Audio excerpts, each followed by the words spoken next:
کہ بھائی نے فرمایا کہ رمضان میں ایک حافظ صاحب نے تراویح پڑھائی، وہ اکثر بھول کر کبھی 3 پڑھا دیا کرتے تھے اور پھر سلام پھیر کے کہتے دوبارہ پڑھو اس نماز کو، کبھی 4 پڑھا دیں، تو ہماری نمازیں ہوئیں کہ نہیں ہوئیں؟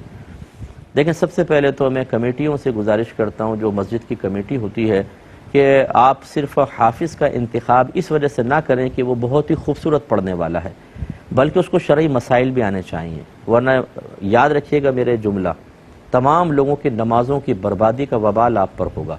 اگر بعض حافظ ایسے ہوتے ہیں بالکل ان کو مسئلے نہیں آتے، نہ وضو کے مسائل، نہ غسل کس طرح واجب ہوتا ہے، غسل کیسے اتارا جاتا ہے، حالت جنابت کا غسل کیسے کیا جاتا ہے،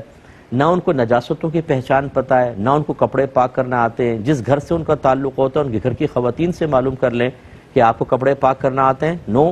سارے پاک ناپاک اٹھا کے واشنگ مشین میں ڈال کر، وہ آٹومیٹک بھی نہیں ہوتی، گھمایا اور صاحب دھو کے دے دیا، ناپاک کپڑے پہن کر آ کے نماز پڑھ رہے ہیں، تو کیسے ہوگا؟ اسی طرح بہت سے حافظ، میں تو کیونکہ زندگی گزر گئی اسی فیلڈ کے اندر، انہیں نہ نماز کی شرائط پتہ ہے، نہ واجبات پتہ ہیں۔ آپ نے جو بات بیان کی یہ بھی ظاہر کرتا ہے کہ ان کو مسئلے معلوم نہیں، کہ اگر 3 رکعتیں پڑھا دیں تو نماز کیسے دوبارہ پڑھیں گے؟ سجدہ صاحب کرتے آخر میں، اور اگر 2 رکعت کے بعد اتحیات میں نہیں بیٹھے اور تیسری کا سجدہ کر لیا تو نماز گئی،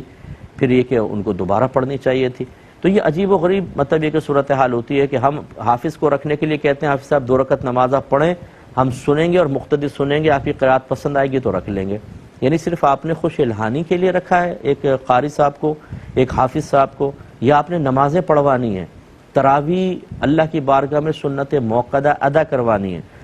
تو اگر آپ نے صرف خوش الہانی دیکھنی ہے، باقی چیز نظر انداز کریں تو شریعت اس کو قبول نہیں کرتی ہے۔ اس لیے خوش الہان نہ بھی ہو، مسائل جانتا ہو، سب سے پہلی چیز، اس کے بعد خوش الہانی بھی ہو تو بہت اچھی بات ہے۔ تو بہرحال اب آپ کے حافظ صاحب نے جو کچھ کیا، آپ، میرا مشورہ یہ ہوگا کہ آپ یاد کریں، لوگوں سے مشورہ کریں، اس کو لکھیں اور اپنے قریبی اہل سنت کے کسی دارالعلوم سے اس پہ فتویٰ لیں، ریٹن فتویٰ، اور وہ کمیٹی تک پہنچائیں دائر ادب میں رہ کر کے یہ معاملات ہوئے ہیں، نیکسٹ ٹائم ذرا احتیاط کریں، اس قسم کے